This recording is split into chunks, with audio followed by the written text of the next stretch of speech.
Indonesia on Saturday sent aid and a search and rescue team to Turkey following the devastating earthquake, which has left nearly 24,000 people dead.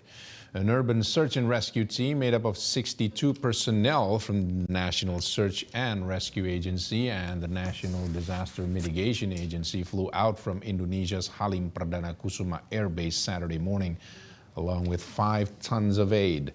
The supplies include food, blankets, winter clothing, tents, and solar-powered lamps, as well as canine sniffer dogs.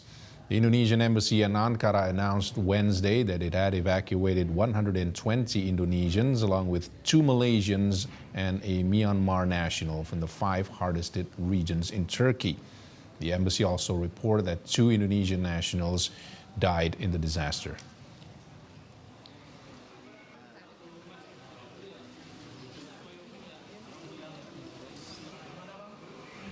Menjadi prioritas mengingat pentingnya pencarian dan penyelamatan korban yang tertimbun reruntuhan bangunan yang hingga kini masih harus terus dicari. The United States has pledged more than $85 million in humanitarian assistance to Turkey and Syria after an earthquake killed more than 20,000 people in the region. As VOA's senior diplomatic correspondent Cindy Sain reports, funding through the U.S. Agency for International Development will go towards shelter, food, water, cold weather supplies, and health care.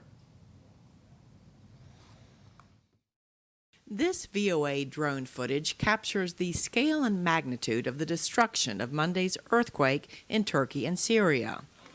Relief efforts still include search and rescue operations. VOA captured video as rescue workers saved this 11-year-old boy and 3 other people on Tuesday in the Turkish city of Hatay near the Syrian border. The United States is ramping up its relief efforts.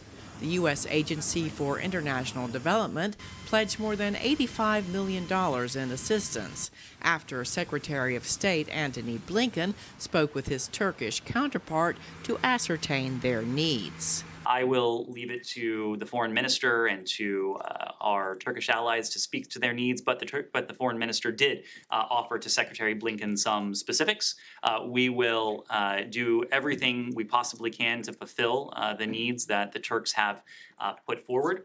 Price confirmed that teams on the ground remain in an acute phase of search and rescue operations.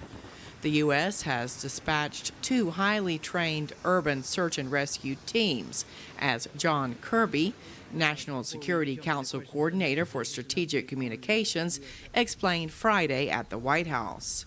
These teams have nearly 200 personnel combined between them, specialized equipment and canine support dogs as well. They have been able to expand their operational reach with the support of U.S. military Black Hawk helicopters.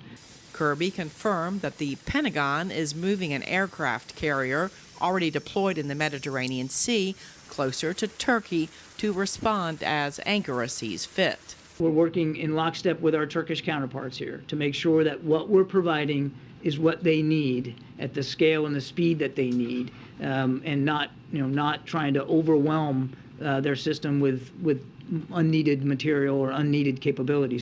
On Friday, a United Nations aid convoy crossed into Syria's rebel-held northwest from Turkey, the second UN relief delivery to the war-torn country.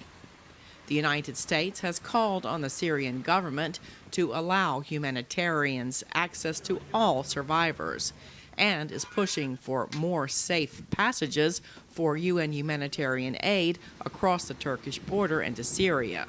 Russia and China have said the crossing points are a violation of Syria's sovereignty. Cindy Sain, VOA News.